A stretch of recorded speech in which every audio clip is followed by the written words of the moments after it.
Vamos a ir al capítulo 20 del Evangelio de Lucas. Estamos en Lucas, capítulo 20.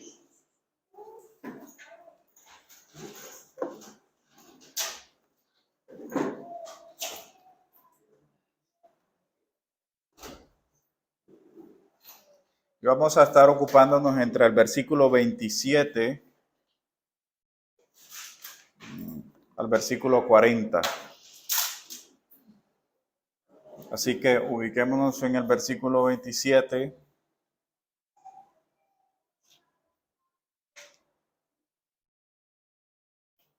e iniciamos nuestra lectura. Dice, acercándose a él, es decir, al Señor, algunos de los saduceos, los que dicen que no hay resurrección, le dijeron, Maestro, Moisés nos escribió, si el hermano de alguien muere siendo casado y no deja hijos, que su hermano tome la mujer y le levante descendencia a su hermano. Eran pues 7 hermanos, y el primero tomó esposa y murió sin dejar hijos. Y el segundo y el tercero la tomaron. De la misma manera también los 7 y murieron sin dejar hijos. Por último, murió también la mujer. Por tanto, en la resurrección, ¿de cuál de ellos será esposa la mujer? Porque los 7 la tuvieron por mujer. Jesús le respondió, los hijos de este siglo se casan y son dados en matrimonio, pero los que son tenidos por dignos de alcanzar aquel siglo y la resurrección de entre los muertos, ni se casan ni son dados en matrimonio. Tampoco pueden morir, pues son como ángeles y son hijos de Dios, siendo hijos de la resurrección. Pero que los muertos resucitan, aún Moisés lo enseñó en aquel pasaje sobre la zarza ardiendo, donde llama al Señor el Dios de Abraham, el Dios de Isaac y el Dios de Jacob. Él no es Dios de muertos, sino de vivos, porque todos viven para Él. Algunos de los escribas respondieron, Maestro, bien has hablado. Y ya no se atrevían a hacer más preguntas. Oremos. Padre amado, Dios exaltado, delante de ti estamos, Señor. Que tu palabra, Señor, sea haciendo tu obra en nosotros. Tu palabra sea enseñándonos, sea instruyéndonos y sea edificándonos, Padre, para la gloria y honra de tu nombre. Amén. Bueno, este es el cuarto párrafo del capítulo 20 de Lucas. No quise introducir esta vez todo el capítulo porque eso a veces termina tomándonos demasiado tiempo, así que vamos a ir directo al capítulo 20, versículo 27 al versículo 40, que es el cuarto párrafo en donde encontramos ya una controversia. Esta vez, recuerden que casi siempre vemos en el Evangelio de Lucas que la controversia giraba en torno a los escribas y a los fariseos, pero esta vez aparece un tercer grupo, por decirlo así, que intenta poner a prueba al Señor en un tema que ni siquiera ellos, en el que ni siquiera ellos creían. Porque sabemos por la Escritura que los saduceos no creían ni en la resurrección de los muertos, no creían ni que hubiese ángeles, de que hubiese espíritu. Ellos no creían en nada de eso. Ellos no creían en un mundo sobrenatural y no creían en un mundo, mucho menos un mundo después de la muerte o en otra vida que no fuera la vida presente. Así que la controversia que ellos intentan poner delante del Señor es bastante hipócrita, por cuanto están trayendo un caso que bien sea real o bien sea hipotético, pues no solamente era ilógico, sino que era prácticamente imposible. Así que ellos intentan probar al Señor sobre cuál era su interpretación de la ley respecto de este caso concreto. Mira que ellos plantean el caso desde la ley. ¿Por qué? Porque ellos no creían ni siquiera en los profetas. Los saduceos solamente creían que la única autoridad era, entre comillas, la ley de Moisés. Así que si ellos lograban desvirtuar desde la ley que no había resurrección, pues sencillamente habrían ganado la contienda. Así que ellos estaban probando la interpretación que el Señor tenía sobre la ley. A lo que el Señor le responde, y hay una parte de la respuesta del Señor que no está aquí, en el capítulo 20 de Lucas, sino que está en un pasaje paralelo de Mateo 22. Vamos a verlo en Mateo 22.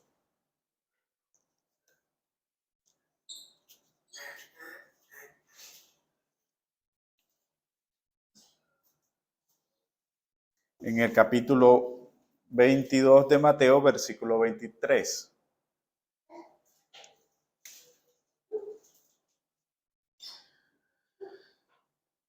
Es prácticamente el mismo relato, pero vamos a ver algo diferente aquí. Ese día se acercaron a Jesús algunos de los saduceos, los que dicen que no hay resurrección. Ve que acá Mateo está abiertamente diciendo que ellos son los que dicen, ellos llegan a plantear un interrogante sobre la resurrección, pero ellos son los que dicen que no hay resurrección. Y le dijeron, maestro, mire, ¿por qué decimos que la actitud de los saduceos es bastante hipócrita? Porque ellos despreciaban a Jesús al igual que los fariseos y que los escribas y que los demás ancianos y sacerdotes del pueblo. Pero aún así se acercan con una doble moral, con una lengua lisonjera, hipócrita, diciéndole, maestro, Moisés dijo, si alguien muere sin tener hijos, su hermano como pariente más cercano se casará con su mujer y levantará descendencia a su hermano. Eso está en Deuteronomio 25:5. Allí está la regulación de lo que se ha conocido como la ley del levirato. Pero no nos vamos a detener en eso. Luego, versículo 25. Ahora bien, el primero se casó. Ahora bien, había entre nosotros 7 hermanos. El primero se casó y murió, pero no teniendo descendencia, le dejó la mujer a su hermano. De igual manera había también el segundo y el tercero hasta el séptimo. Y después de todos murió la mujer. O sea, después de 7 hermanos, esto no solamente era ilógico, sino que de verdad era improbable y era imposible. Por tanto, tenga en cuenta lo que dice el versículo 23. Ellos eran de los que no creían en la resurrección de los muertos. Pero aún así, ellos le dicen en el versículo 28, por tanto, en la resurrección, ¿de cuál de los 7 será mujer? porque todos ellos la tuvieron. Pero Jesús les respondió, y esta es la parte que no está en Lucas.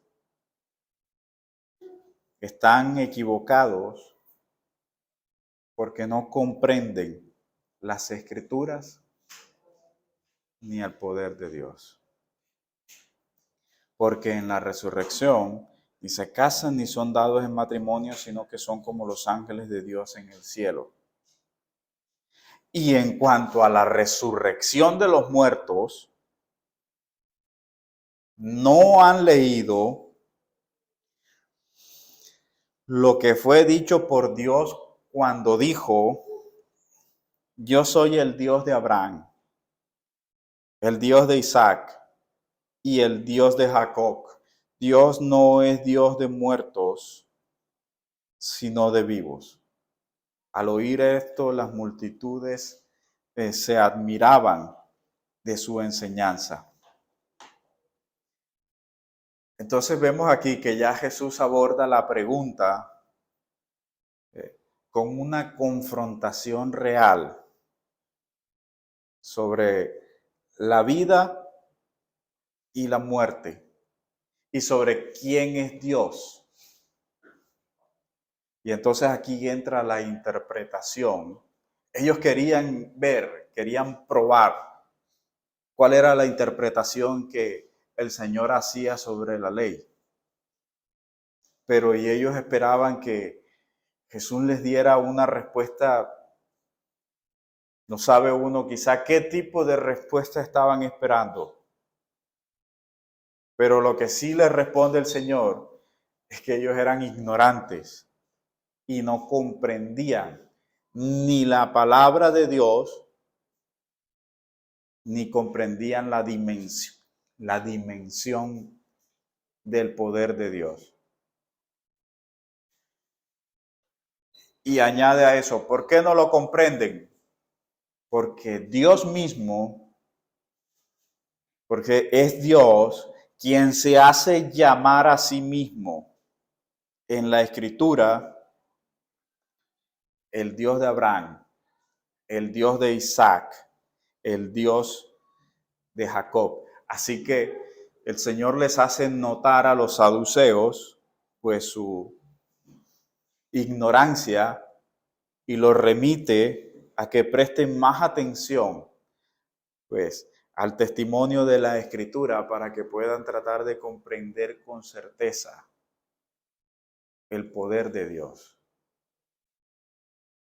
Porque al iniciar Génesis 1 con en el principio creó Dios, y que el acto creador inicia de la nada y que solo Dios puede traer a la existencia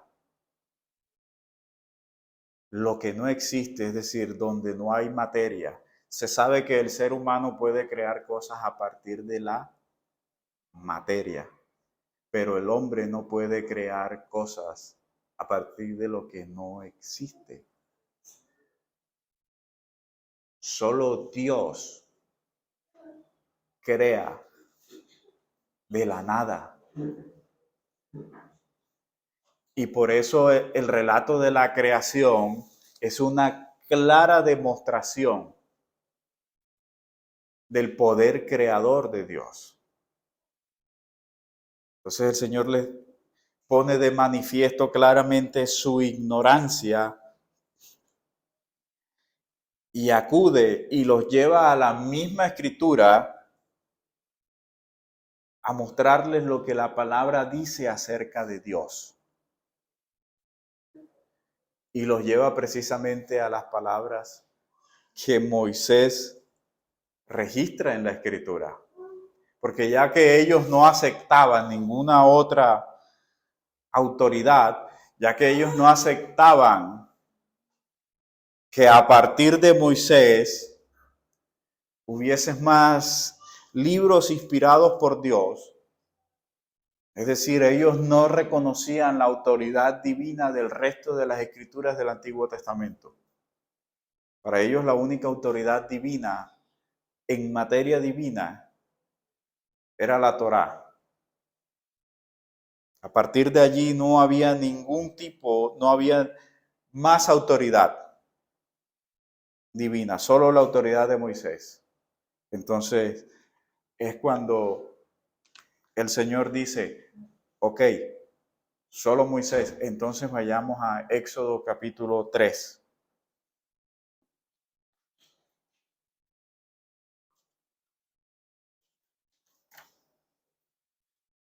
En el versículo 6.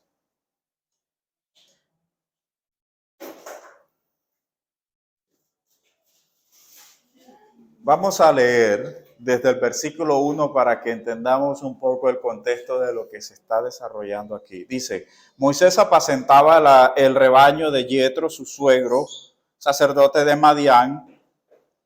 Condujo el rebaño hacia el lado occidental del desierto y llegó a Oret, el monte de Dios. Y el ángel del Señor se le apareció en una llama de fuego en medio de una zarza. Al fijarse Moisés, vio que la zarza ardía en fuego, pero que la zarza no se consumía. Entonces Moisés dijo, me acercaré ahora para ver esta maravilla, porque la zarza no se quema. Cuando el Señor vio que Moisés se acercaba para mirar, Dios lo llamó en medio de la zarza y dijo, Moisés, Moisés. Y él le respondió, aquí estoy. Entonces Dios le dijo, no te acerques aquí, quítate las sandalias de los pies porque el lugar donde estás parado, tierra santa es. Versículo 6. Y añadió, yo soy el Dios de tu padre, el Dios de Abraham, el Dios de Isaac y el Dios de Jacob. Entonces Moisés cubrió el rostro, se cubrió el rostro porque tenía temor de mirar a Dios. ¿Qué es lo que está ocurriendo aquí? ¿Hacia dónde está llevando Jesús a los saduceos? Los está llevando a Moisés, en donde Dios le habla a Moisés y Dios se identifica delante de Moisés como el Dios de Abraham, como el Dios de Isaac, como el Dios de Jacob. Es la forma, mire que es el distintivo, es la forma en cómo Dios se presenta delante de Moisés.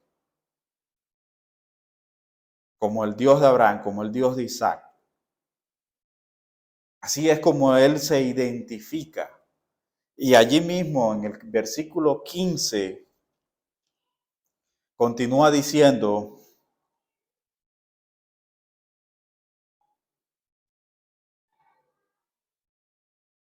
dijo además, mire quién está hablando. Dijo además Dios a Moisés, así dirás a los israelitas, el Señor, el Dios de sus padres, el Dios de Abraham, el Dios de Isaac y el Dios de Jacob, me ha enviado a ustedes. Este es mi nombre para siempre, y con él se hará memoria de mí de generación en generación. ¿Sí ven? Es la forma en cómo Dios se presenta. Cuando Dios llama a Moisés para encomendarle su misión, se presenta a él, dice, yo soy el Dios de tus padres, el Dios de Abraham, el Dios de Isaac y el Dios de Jacob. Y lo envía a libertar a su pueblo. Pero es que yo no sé y qué nombre les voy a dar. ¿Quién me envió cuando me pregunte? Yo soy el que soy. Y yo soy el Dios de tus padres. Y lo sé. Y seré el Dios de ustedes de generación en generación. Ese Dios no cita simplemente los nombres de Abraham, de Isaac y de Jacob para rememorar el pasado, para rememorar algo que fue, pero que ya no es. Eso no es lo que hace Dios. Así que frente a esta respuesta, Jesús ha dejado en completa ignorancia a los saduceos, y no solo a ellos, sino a quienes todavía hoy niegan la resurrección y todo lo que ello implica. Los saduceos enseñaban que en esa expresión, mire esto, ¿sabe lo que ellos enseñaban en esa expresión? Que en esa expresión de yo soy el Dios de Abraham y el Dios de Isaac, no estaba hablando de ninguna manera, no estaba hablando de la vida después de la muerte, sino que ellos decían que estaba hablando de una promesa de bendición para los descendientes de aquellos hombres. Así era como ellos interpretaban ese texto, que no contenía ninguna promesa para la vida eterna, para la vida futura, sino que simplemente era una promesa para la descendencia de esos hombres, es decir, para la descendencia de Abraham, de Isaac y de Jacob. Pero lo cierto es que una lectura atenta, una lectura cuidadosa del texto bíblico, pues enseña con suma claridad que la relación de Dios con su pueblo, que la relación de Dios con cada creyente es un acto siempre presente. Dios no tuvo una relación con su pueblo. Usted hoy no tuvo una relación con Dios en el pasado. Su relación con Dios es siempre presente. Por algo estamos aquí hoy. Si nuestra relación con Dios fuese simplemente una ocasión del pasado, es decir, un día tuvimos una experiencia de salvación y de conversión, y de allí en adelante ya Dios no tiene absolutamente nada que ver con nosotros, pues entonces esa interpretación estaría justificada. Pero es todo lo contrario. Lo que el texto bíblico está diciendo es que la relación con Dios, con su pueblo, con nosotros, es siempre presente. Y siempre fue para él un presente continuo su relación con los patriarcas, su relación con Abraham, su relación con Isaac. Porque él no habla. Sí notó una cosa cuando leyó esos textos, hermanos. Él no habla de yo fui el Dios de Abraham, yo fui el Dios de Isaac, yo fui el Dios de Jacob. Mire que él habla en una relación presente. Yo soy.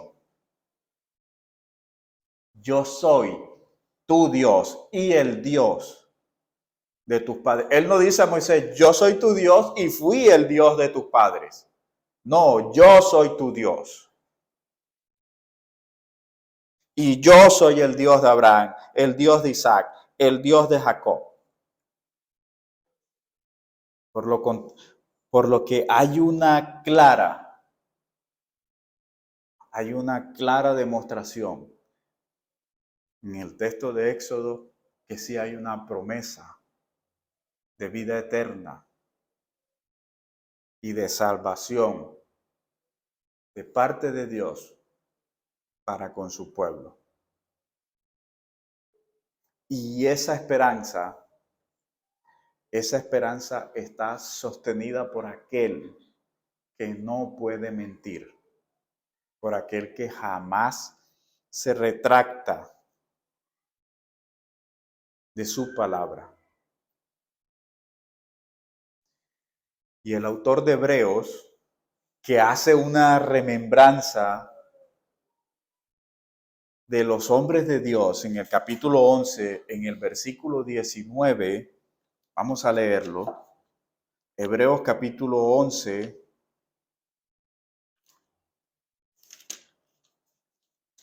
versículo 19, dice, mire lo que dice de Abraham.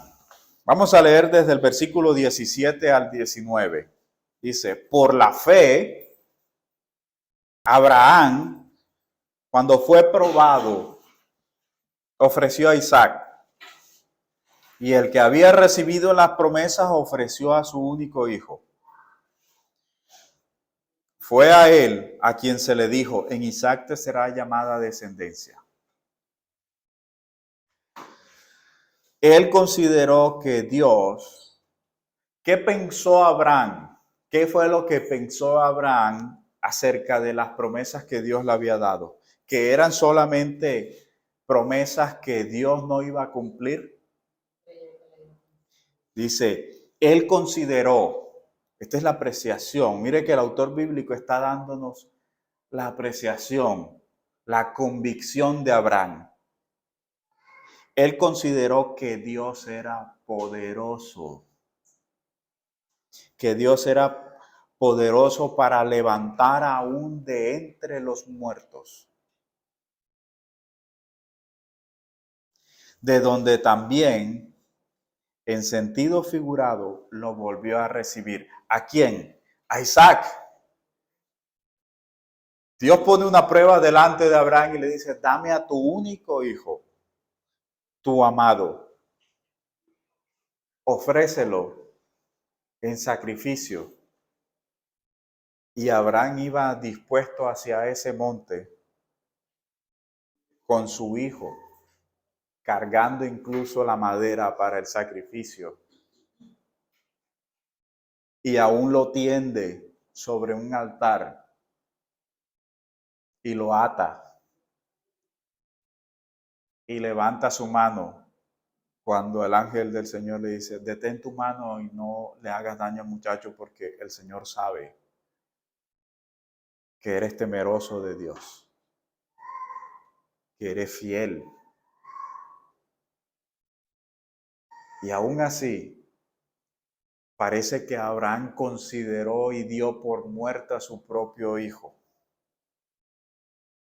porque él obedeció, pero que lo llevó a una obediencia tan fiel, que él creía que Dios era poderoso para resucitar aún de entre los muertos. Y cuando levanta a su hijo, es como si lo hubiese recibido. Eso es lo que está diciendo el autor de Hebreo. Es como si hubiese resucitado nuevamente, porque lo dio por muerto. Entonces los saduceos, que no creían en la resurrección y que se decían a sí mismos que eran hijos de Abraham, al igual que los escribas, que los fariseos, que todos los sacerdotes y que todos los judíos del primer siglo, que cada vez que se dirigían al Señor se dirigían con esa soberbia y con esa petulancia. Nosotros somos hijos de Abraham. Y los saduceos se llamaban a sí mismos hijos de Abraham. Y aún así no tenían la misma fe de su padre Abraham. Abraham creía que Dios era poderoso para levantar aún de entre los muertos. Ellos no tenían esa misma convicción. Entonces ellos no seguían las pisadas de la fe de su padre Abraham. Por eso la pregunta sobre la resurrección es hipócrita. Es hipócrita porque ellos están abordando al Señor y probándolo en algo que ellos no creen. Y aquí está claro que no creían ni siquiera, al igual que los escribas y que los fariseos, que decían que le creían a Moisés, como registra Juan en su capítulo 5, cuando ellos dicen que ellos tenían a Moisés por maestro, y el Señor les dice, pero es que ustedes ni siquiera le creen a Moisés, porque si le creyeran a Moisés, me creerían a mí, porque de mí habló Moisés. Entonces Jesús, el Señor, no solamente dejó al descubierto su ignorancia de la Escritura, sino que dejó al descubierto algo mucho más profundo que su ignorancia. Dejó al descubierto su incredulidad.